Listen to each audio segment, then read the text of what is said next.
दोस्तों, मैं हूं आपका दोस्त पुष्पेंद्र और स्वागत है आपका हमारे चैनल स्कैरी स्टोरीज़ पर। दोस्तों, सब्सक्राइब करें हमारे चैनल स्कैरी स्टोरीज़ को ताकि हर बुधवार हम आपके लिए एक बेहतरीन और डरावनी कहानी ला सकें।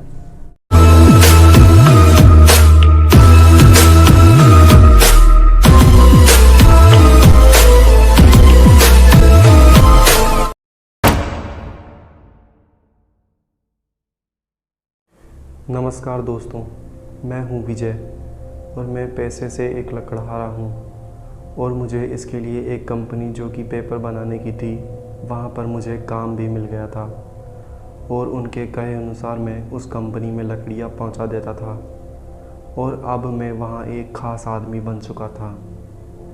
लेकिन आज से करीब 8 साल पहले की वो बारिश की रात आज भी अगर मुझे याद आती है तो मेरे दिल की धड़कनें रुक जाती है।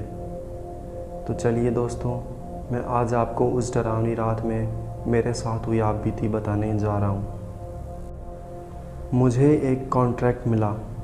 इसकी शर्तें ये थी कि मुझे जंगल में एक घर दे दिया जाएगा और मुझे उस घर में रहकर करीबन 1 महीने तक जंगल से लकड़ियाँ पहुँचानी पड़ेगी। इस कॉन्ट्रैक्ट के मुझे कंपनी अच्छे दाम दे रही थी। मैं मान गया और कॉन्ट्रैक्ट साइन कर दिया। दूसरा दिन होते ही मैं निकल पड़ा। मैंने वहाँ का पता पूछने के लिए एक जगह कार रोकी। वहाँ एक बुजुर्ग औरत थी। मैंने उनसे पूछा, माँ जी, ये पता क्या आप मुझे बता सकती हैं? उनके चेहरे पर एक खौफ से भरी मुस्कान थी। वो मेरी ओर देखती रही, फिर कुछ देर बाद बोली, तुम जिस घर में रहने जा रहे हो वहाँ और भी लोग पहले गए थे, लेकिन आज तक वो लोग वापस नहीं आए। मेरी मानो बेटा, इस जंगल में मत जाओ, नहीं तो बहुत पछताओगे। मैं वहाँ से निकल गया। कार चलाते वक्त उस बुजुर्ग महिला की आवाज़ें मेरे कानों में गूंज रही थी और एक डर का एहसास होने सा लगा था। मुझे उस घर तक पहुंचते पहुंचते रात हो गई। दरअसल मैंने देखा कि यह घर कब्रिस्तान के बिल्कुल आगे है, लेकिन कॉन्ट्रैक्ट में तो लिखा नहीं था कि वह घर किसी कब्रिस्तान के पास है। कॉन्ट्रैक्ट में सिर्फ ये लिखा था कि वह घर एक खाली जगह में है। मैंने सब नज़रअंदाज किया और घर के अंदर गया। इतने में ही बारिश शुरू हो गई। मैंने सोचा पहले मैं फ्रेश हो लेता हूँ, फिर डिनर कर लूँगा। आज तो वैसे भी बहुत रात हो गई। अब मैंने डिनर भी कर लिया था। फिर मैं बालकनी में चला गया जहाँ से कब्रिस्तान का नज़ारा दिखता है। मैं उसकी तरफ देख ही रहा था कि अचानक रसोई के बर्तन गिरने लगे।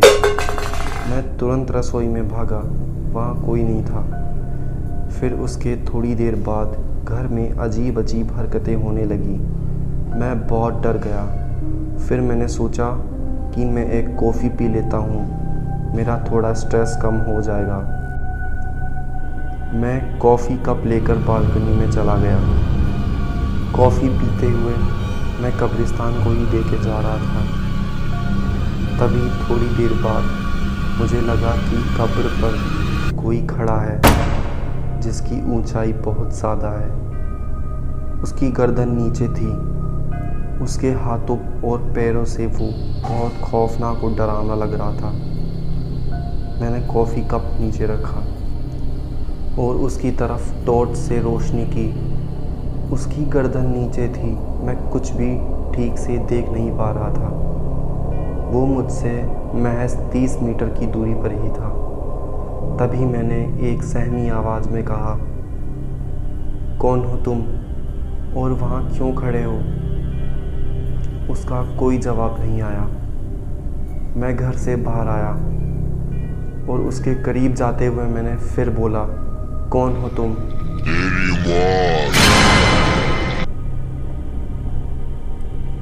उसका चेहरा देखकर मेरी रूह कांप उठी। मैं भागते हुए घर के अंदर आ गया और अपने बेडरूम में सोफ़े के पीछे छिप गया, लेकिन वो घर में भी घुस चुका था। वो अपने पैरों पर नहीं चल रहा था। वो ज़मीन से कुछ ही ऊपर हवा में था, लेकिन फिर भी उसके कदमों की आवाज़ कभी कभी मेरे कानों में गूंज रही थी। लेकिन ये क्या, मैंने बेडरूम का दरवाज़ा तो खुला ही छोड़ दिया और अब वो यहीं आ रहा है। मैं सोफ़े के पीछे छिपा रहा और मैं अपनी सांसों की आवाज़ों को भी दबाए बैठा था। तभी अचानक वो बेडरूम में घुसा और उसका डरावना चेहरा मुझे नज़र आया और अब मेरे डर की कोई सीमा नहीं रही। वो पूरे घर में मुझे ढूंढ रहा था और मुझे लगने लगा था कि आज मैं ज़िंदा बिल्कुल नहीं बचूंगा। लेकिन मैंने यहाँ छिपते समय एक पीछे की कांच की खिड़की पर बिल्कुल ही गौर नहीं किया और वो ठीक मेरे पीछे थी। मैं डर के मारे धीरे धीरे पीछे देखने लगा और मैंने देखा कि उसी खिड़की में से वो मुझे देख रहा है। उसने कांच तोड़कर मेरा हाथ पकड़ लिया। मैंने छुड़वाने की बहुत कोशिश की, लेकिन उसकी पकड़ बहुत मजबूत थी। मैंने पास में रखे टेबल बल्ब की उसके हाथ पर दे मारी। अब उसने मुझे छोड़ दिया था। मैं तुरंत कार की चाबी उठाकर कार की तरफ भागा। मैंने कार स्टार्ट की और बहुत तेज़ स्पीड में वहाँ से निकला, लेकिन वो मेरी कार की स्पीड के बराबर ही भाग रहा था। मैं भगवान का नाम लेते हुए जंगल से बाहर आ गया और सीधा शहर आकर रुका और उस कंपनी को मैंने दूसरे दिन ही इस्तीफ़ा दे दिया।